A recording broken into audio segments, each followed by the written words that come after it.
खुलुमबाय बेयो बड'लेण्ड इंखं टेलिभिजन दिनै 30 एप्रिल 2022 शनिबार खालि सानसेनि बरादखौ नोंथांमोननि खाथियाव लाबोदों आं सदानन्द दैमारिया।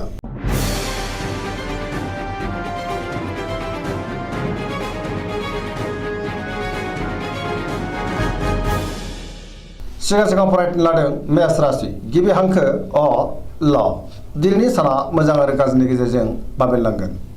सोरनिबा गाज्रि नोजोर गोग्लैनोबो हागौ। गोसोआव जिंगाया बांगोन, नाथाय अब्लाबो गोसोखौ हमथानो हायोब्ला गाहाम। गोसोखौ जोबोर गिलुं-गिलुंबो मोनगोन। गुबुननि थाखाय नाङा फाङा जेंनायाव गोग्लैनांनोबो हागौ। मावनो लानाय खामानिखौ थि समावनो मावफुंनो हागोन। देहाया बारा मोजां थानाय नङा। सानाय सुनायजों खस्थ' मोननांनो हागौ। रांखावरियाव मोजां, नाथाय अब्लाबो खरसायाबो बांगोन। बेफार फालांगियाव मोजां होनजायो। समाजाव मान मोननो हागोन। न'खराव अनलायनाय फैगोन। बिदा-फंबायजों मोजां सोमोन्दो थागोन। बिमा-बिफानि अननाय आरो बोरखौ मोननो हागोन। हरखाबै बहानिफ्रायबा गाज्रि खौरां फैनोबो हागौ। बहाबा हान्थिनो एबा दावबायहैनो खाबु मोननोबो हागौ। लाइमोनफोरा जोबोर आला-खाला जागोन। फरायसाफोरा फरायनायाव गोसो दुंखांगोन आरो मोजां फिथाइ मोनगोन।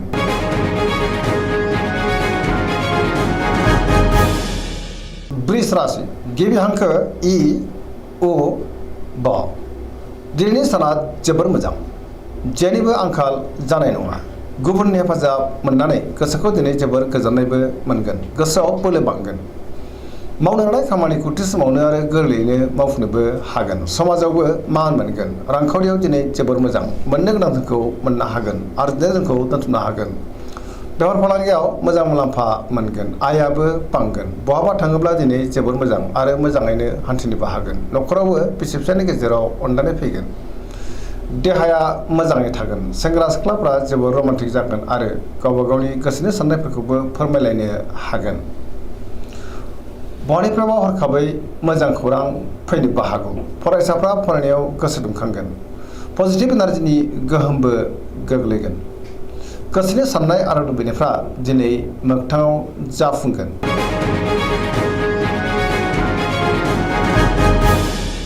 मिथुन राशि गिबि हांखो क स दिनैनि साना जोबोर मोजां।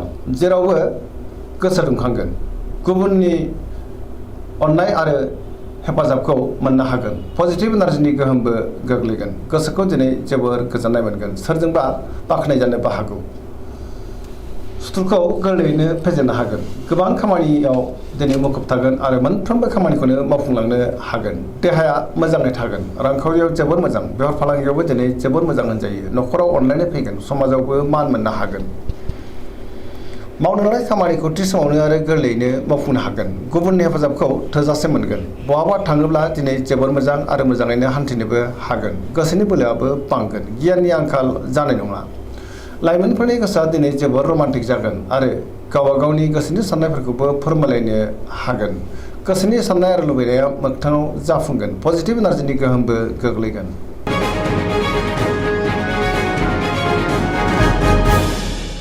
कर्कट राशि गिबि हांखो ड ह दिनैनि साना मोजां आरो गाज्रिनि गेजेरजों बाबेनलांगोन। गोसोखौ दिनै जोबोर गुलाय-गुजाय मोनगोन। मावनो लानाय खामानिखौ मावफुंनो हागोन, नाथाय अब्लाबो गोबां रोखोमनि हेंथा-हेंसि नुजानो हागौ। रांखावरियाव जोबोर मोजां, अब्लाबो नाथाय खरसायाबो बांगोन। बेफार फालांगियाव मोजां होनजायो। मोननो गोनां धोनखौ दिनै मोननो हागोन। आरजिनाय धोनखौबो दोनथुमनो हागोन। देहाया मोजाङै थागोन। गुबुननि हेफाजाबखौ मोनगोन। गुबुननि गोसोखौ बोनो गोब्राब जागोन। न'खराव दिनै बिसि-फिसायनि गेजेराव एना-एनि फैनोबो हागौ। गोसोनि साननायफ्रा देबार नांनोबो हागौ। समाजाव बयजोंबो गोरोबनानै थानो रोंनाय नङा। लाइमोनफोरनि गोसोआ दिनै जोबोर आला-खाला जागोन। नेगेटिभ एनार्जिनि गोहोमबो गोग्लैनो हागौ। सांग्रां जानाया गाहाम।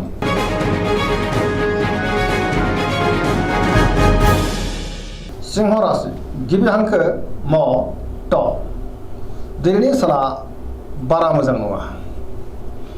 देहाया बारा मोजां थानाय नङा। माबा नङा माबा मोनसे देहानि जेंना फैनो हागौ। गोबां रोखोमनि देहायारि जेंनाजों मोगा-मोगि जानांनोबो हागौ। जानाय लोंनायाव सांग्रां जानांगोन, नाथाय अब्लाबो बयजोंबो अनजागोन आरो गुबुननि अननायखौ मोननो हागोन। गोसोखौ जोबोर गोजोननायबो मोनगोन। सोरबा गोजाम लोगोजों बहाबा लोगो मोनज्लायनोबो हागौ। मावनो लानाय खामानिखौ थि समावनो आरो गोरलैयैनो मावफुंनोबो हागोन। गोसोआ दिनै जोबोर रमान्टिकबो जागोन। रांखावरियाव मोजां, गोबां धोन आरजिनो हागोन। नाथाय अब्लाबो खरसायाबो बांगोन। बेफार फालांगियाव मोजां होनजायो। न'खराव दिनै गोजोनै थागोन। गुबुनजों मोजां सोमोन्दो लाखिनो रोंगोन। समाजाव मान मोनगोन। गुबुननि गोसोखौ बोनो हागोन। लाइमोनफोरनि गोसोआ जोबोर आला खाला जानो हागौ। सांग्रां जानाया गाहाम।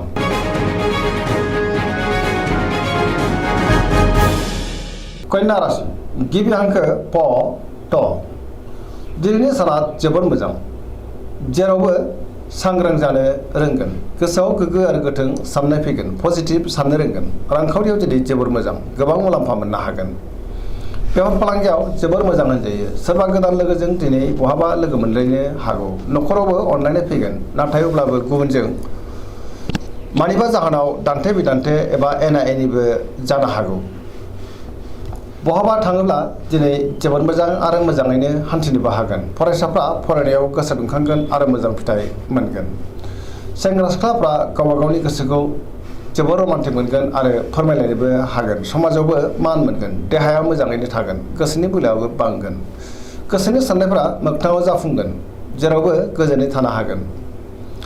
गोसोखौ जोबोर गोजोननायबो मोनगोन। पजिटिभ एनार्जिनि गोहोम गोग्लैगोन। गोसोनि साननाय आरो लुबैनायफ्रा दिनै मोगथाङाव जाफुंगोन।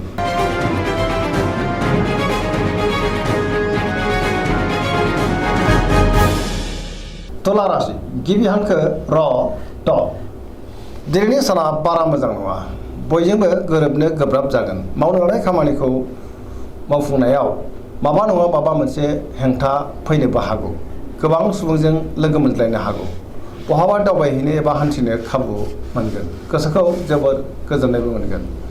गोसोनि बोलोआबो बांगोन। गोसोनि साननायाबो जाफुंगोन। देहाया मोजाङै थागोन। अब्लाबो नाथाय जानाय लोंनायाव सांग्रां जानांगोन। रांखावरियाव मोजां।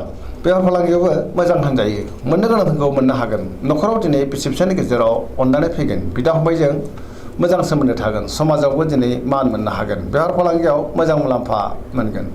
गुबुनजों मोजां सोमोन्दो लाखिनोबो हागोन। लिरनाय फरायनायाव दिनै आखा फाखा जागोन। फरायसाफ्रा फरायनायाव गोसो दुंखांगोन आरो मोजां फिथाइ मोननोबो हागोन।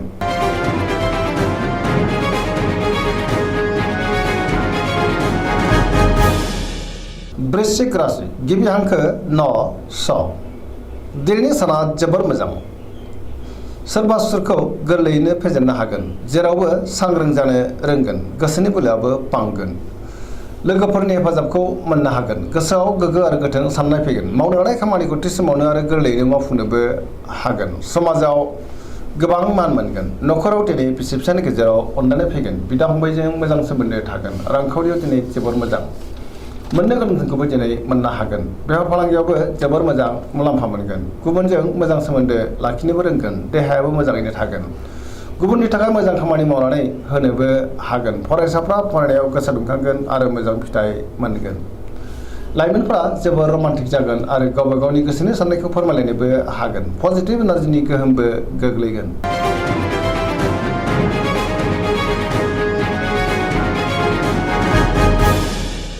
धनु राशि गिबि हांखो ध फ भ। दिनैनि साना जोबोर मोजां। गोसोआव पजिटिभ साननाय फैगोन। गुबुननि हेफाजाब मोननो हागोन। देहाया मोजाङैनो थागोन। गोसोआव पजिटिभ साननाय फैगोन। पजिटिभ एनार्जिनि गोहोमबो गोग्लैगोन। सोरजोंबा बाख्नाय जानोबो हागौ। गोसोनि साननायफ्रा मोगथाङाव जाफुंगोन। गोसोनि बोलोआबो बांगोन। धोरोमारि बिथिङावबो दिनै गोसो दुंखांगोन। मावनो लानाय खामानिखौ थि समावनो आरो गोरलैयैनो मावफुंनोबो हागोन। रांखावरियाव दिनै जोबोर मोजां। नाथाय अब्लाबो खरसायाबो बांगोन। बेफार फालांगियाव मोजां मुलाम्फा मोननो हागोन। न'खराव दिनै बिसि फिसायनि गेजेराव अनलायनाय फैगोन। बिदा फंबायजों मोजां सोमोन्दो थागोन। बिमा बिफानि अननाय आरो बोरखौ दिनै मोननो हागोन। लाइमोनफ्रा जोबोर रमान्टिक जागोन आरो गावबा गावनि गोसोनि साननायखौ फोरमायलायनोबो हागोन।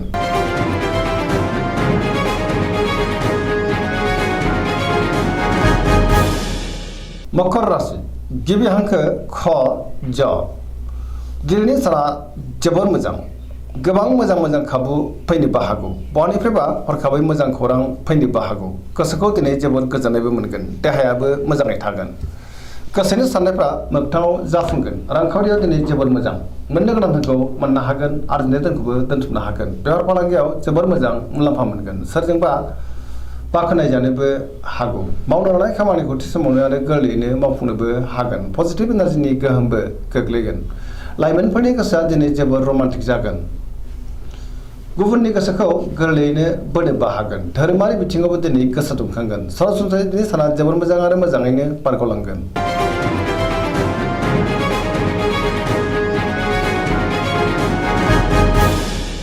कुम्भ राशि गिबि हांखो ग स। दिनैनि साना जोबोर मोजां। गोजोननि आंखाल जानाय नङा। गोसोआ दिनै जोबोर रमान्टिक जागोन। गोसोनि बोलोआबो बांगोन। गोसोखौ जोबोर गोजोननाय मोनगोन। मावनो लानाय खामानिखौ थि समावनो आरो गोरलैयैनो मावफुंनोबो हागोन। बहानिफ्रायबा हरखाबै मोजां खौरां फैनोबो हागौ। समाजावबो गोबां मान मोनगोन। गुबुनजों मोजां सोमोन्दो लाखिनो रोंगोन। रांखावरियाव दिनै जोबोर मोजां। गोबां धोन आरजिनोबो हागोन। बेफार फालांगियाव मोजां मुलाम्फा मोनगोन। देहाया दिनै मोजाङै थागोन। न'खराव बिसि फिसायनि गेजेराव अनलायनाय फैगोन। गोसोनि साननायफ्रा मोगथाङाव जाफुंगोन। सेंग्रा सिख्लाफोरनि गोसोआ दिनै जोबोर रमान्टिक जागोन आरो गोसोनि साननायखौ फोरमायलायनोबो हागोन।